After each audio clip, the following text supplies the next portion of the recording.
तिम्रो लागि टिपेका ती फुल जति अलाइट मोसन एपमा आएर चाहिँ हामीले एउटा अडियो इम्पोर्ट हाल्नुपर्ने हुन्छ।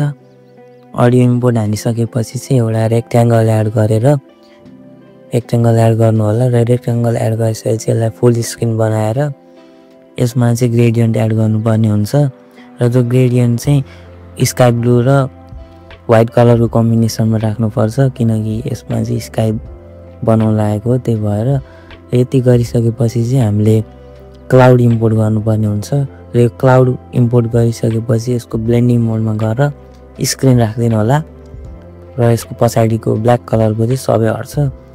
अनि यति गरिसकेपछि चाहिँ हामीले क्लाउडमा मुभमेन्ट एड गर्नको लागि भिडियोमा जसरी गरिरहेको छु त्यसै गरी की-फ्रेम सुरुमा एउटा की-फ्रेम अनि त्यसपछि लास्टमा एउटा की-फ्रेम हालेर चाहिँ यसमा मुभमेन्ट एड गर्नु होला र सेम तरिकाले अर्को क्लाउड पनि राख्नु होला र यो क्लाउडको PNG लिङ्क चाहिँ मैले तल डिस्क्रिप्सनमा दिएको छु, त्यहाँ गएर डाउनलोड गर्न सक्नुहुन्छ। यसपछि चाहिँ एउटा टेक्स्ट एड गर्नु होला र यो टेक्स्टको फन्ट चाहिँ मैले जो यो भिडियोको डिस्क्रिप्सनमा चाहिँ लिङ्क दिएको छु, त्यहाँ गएर डाउनलोड गर्न सक्नुहुन्छ। र यो टेक्स्टलाई चाहिँ भिडियोमा मैले जसरी एडजस्ट गरिरहेको छु त्यसै गरी एडजस्ट गर्नु होला अनि कलर पनि सेम राखेर स्याडो एड गरिदिनु होला। अनि त्यसपछि यसको चाहिँ डुप्लिकेट बनाएर यसको स्याडो अफ गरिदिनु होला र स्याडो अफ गरिसकेपछि कलरको सेक्सनमा गएर यो फर्स्ट अप्सनलाई चुज गर्नु होला। त्यसपछि चाहिँ स्ट्रोक एड गर्नुपर्ने हुन्छ र स्ट्रोक चाहिँ हामीले हाम्रो टेक्स्टको जुन कलर छ त्यही कलरको स्ट्रोक एड गर्नु होला। र यति गरिसकेपछि चाहिँ एउटा PNG इम्पोर्ट गर्नुपर्छ। त्यो PNG को लिङ्क चाहिँ मैले तल डिस्क्रिप्सनमा त्यसको लिङ्क दिएको छु, त्यहाँ गएर डाउनलोड गर्नु होला। अनि त्यसपछि यसको साइज चाहिँ हाम्रो टेक्स्टको जुन साइज छ त्यही साइजमा बनाउनु पर्छ र मैले भिडियोमा जसरी एडजस्ट गरिरहेको छु त्यसै गरी एडजस्ट गर्नु होला। र यसपछि चाहिँ हामीले यसमा मुभमेन्ट एड गर्नुपर्ने हुन्छ जसमा चाहिँ सुरुमा एउटा की-फ्रेम राखेर यसमा मैले जसरी एडजस्ट गरिरहेको छु त्यसै गरी एडजस्ट गर्नु होला। यस्तो गरेर एडजस्ट गर्दा चाहिँ हाम्रो माथिबाट तल झरेको इफेक्ट चाहिँ क्रिएट हुन्छ र सेम ग्राफ युज गर्नु होला। र यसपछि चाहिँ यसमा यो PNG-मा चाहिँ हामीले मुभमेन्ट एड गर्नुपर्ने हुन्छ र त्यो मुभमेन्ट एड गर्नको लागि चाहिँ इफेक्टमा जानु, मुभ एन्ड ट्रान्सफर्ममा जानु। त्यसपछि चाहिँ यो मैले जुन इम्पोर्ट गरिरहेको छु त्यही इफेक्ट चाहिँ इम्पोर्ट गरेर त्यसको एङ्गल चाहिँ 90 डिग्री अनि त्यसपछि फ्रिक्वेन्सी चाहिँ 0.40 अनि म्याग्निट्युड चाहिँ 20 बनाइदिनु होला। अनि फेरि त्यही इफेक्टको सेक्सनमा गएर स्विङ इफेक्ट एड गर्नु होला।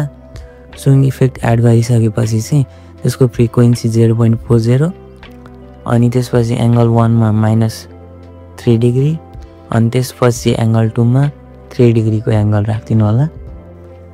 यति गरिसकेपछि चाहिँ हामी फेरि इफेक्टमा गएर ब्लरमा गएर मोसन ब्लर एड गर्नु होला र यसको ट्युन चाहिँ 0.70 राखिदिनु होला। अनि त्यसपछि चाहिँ यस्तो इफेक्ट क्रिएट हुन्छ र यति भइसकेपछि चाहिँ हामीले PNG-लाई चाहिँ कपी गरेको टेक्स्टभन्दा मुनतिर राखिदिनु भयो भने चाहिँ यस्तो इफेक्ट क्रिएट हुन्छ। अनि त्यसपछि चाहिँ हामीले एउटा माउन्टेन एड गर्नुपर्ने हुन्छ। यो माउन्टेनको लिङ्क चाहिँ मैले तल डिस्क्रिप्सनमा दिएको छु र यो माउन्टेनलाई चाहिँ हामीले यो जेटवाला सेक्सन जेटवाला पोजिसन जसरी एडजस्ट गरिरहेको छु त्यसै गरी चाहिँ जेट युज गरेर तपाईँले एडजस्ट गर्नु होला। अनि यति एडजस्ट गरिसकेपछि चाहिँ हामीले अर्को माउन्टेन पनि इम्पोर्ट गर्नुपर्ने हुन्छ र यो फ्लावरवाला माउन्टेनलाई चाहिँ यो हामीले पहिला इम्पोर्ट गरेको माउन्टेनभन्दा थोरै माथि राख्नु होला। यसलाई पनि जेट युज गरेर एडजस्ट गर्नु होला। त्यसपछि चाहिँ हामीले यो फ्लावर इम्पोर्ट गरेर सबैभन्दा यसलाई जेट युज गरेर सबैभन्दा अगाडि ल्याउनु पर्ने हुन्छ। र यति गरिसकेपछि चाहिँ प्लसवाला आइकनमा क्लिक गरेर अब्जेक्ट एन्ड एलिमेन्टमा गएर चाहिँ क्यामेरा एड गर्नु होला। क्यामेरालाई ओपन गर्न चाहिँ हामीले यो क्यामेरा जस्तो आइकनलाई चाहिँ ग्रिन बनाउनु पर्ने हुन्छ र हामीले यो चाहिँ क्यामेराको भ्यूबाट देख्छौँ। अनि यसलाई चाहिँ हामीले भिडियोमा जसरी देखाउने हो त्यसै गरी एडजस्ट गर्नुपर्ने हुन्छ। म यो टेक्स्टमा चाहिँ लगाएर एडजस्ट गरिरहेको छु। एडजस्ट गर्न चाहिँ हामीले अलवेज यो जेट पोजिसनले चाहिँ एडजस्ट गर्नुपर्ने हुन्छ। एडजस्ट गरिसकेपछि चाहिँ हामीले यसमा ग्राफ चाहिँ मैले यो भिडियोमा जस्तो बनाएको छु त्यस्तै बनाउनु होला र यति गरिसकेपछि यस्तो टेक्स्टमा जुम इन भएको इफेक्ट चाहिँ क्रिएट हुन्छ। र त्यसपछि अर्को हामीले लिरिक्स जुन ठाउँमा राख्ने हो होइन, त्यही ठाउँमा लगेर चाहिँ यो क्यामेराको पोजिसन चाहिँ एडजस्ट गर्नु होला। र यति एडजस्ट गरिसकेपछि चाहिँ हामीले यो त्यसपछि चाहिँ टेक्स्ट इम्पोर्ट गर्नुपर्ने हुन्छ। त्यो यो टेक्स्टको फन्टको लिङ्क चाहिँ मैले डिस्क्रिप्सनमा हालिदिएको छु। र यो टेक्स्टलाई चाहिँ यो माउन्टेनको ठ्याक्क यो जसरी मैले एडजस्ट गरिरहेको छु त्यसै गरी एडजस्ट गर्नु होला। र यो माउन्टेनसँग यसरी मुभ भएन भने, टेक्स्ट क्यामेरासँगै माउन्टेनसँगै मुभ भएन भने चाहिँ यो जेट पोजिसनलाई चाहिँ माउन्टेनको जति छ त्यति नै भ्यालु राख्नु पर्ने हुन्छ। अनि त्यसपछि यसरी माउन्टेनसँगै मुभ हुन्छ है टेक्स्ट चाहिँ। अनि त्यसपछि यस्तो टेक्स्ट इफेक्ट चाहिन्छ भने चाहिँ मैले तल लिङ्क दिएको छु XMLको, त्यहाँ गएर डाउनलोड गर्नु होला। त्यसपछि चाहिँ हामीले यो क्यामेरालाई चाहिँ एडजस्ट गर्नुपर्ने हुन्छ।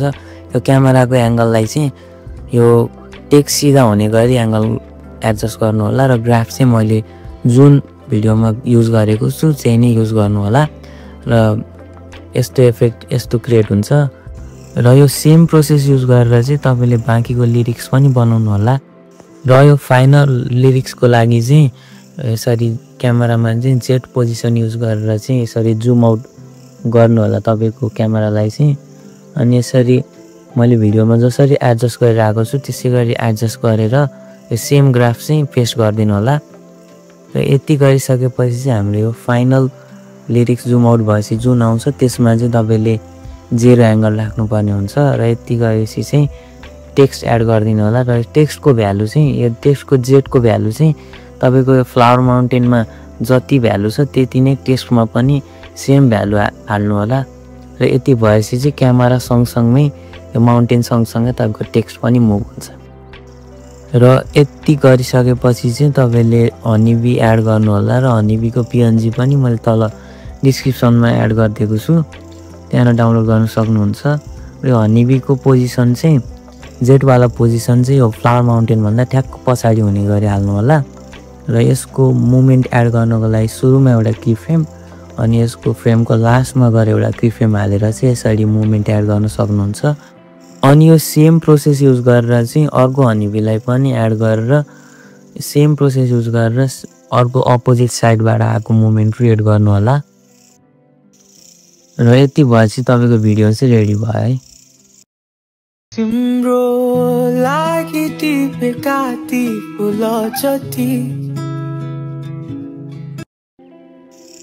र तपाईँलाई यो भिडियोको नेक्स्ट पार्ट चाहिँ छिटोभन्दा छिटो चाहिएको छ भनेदेखि चाहिँ यो भिडियोलाई लाइक, कमेन्ट र सेयर चाहिँ गर्न नबिर्सिनु होला।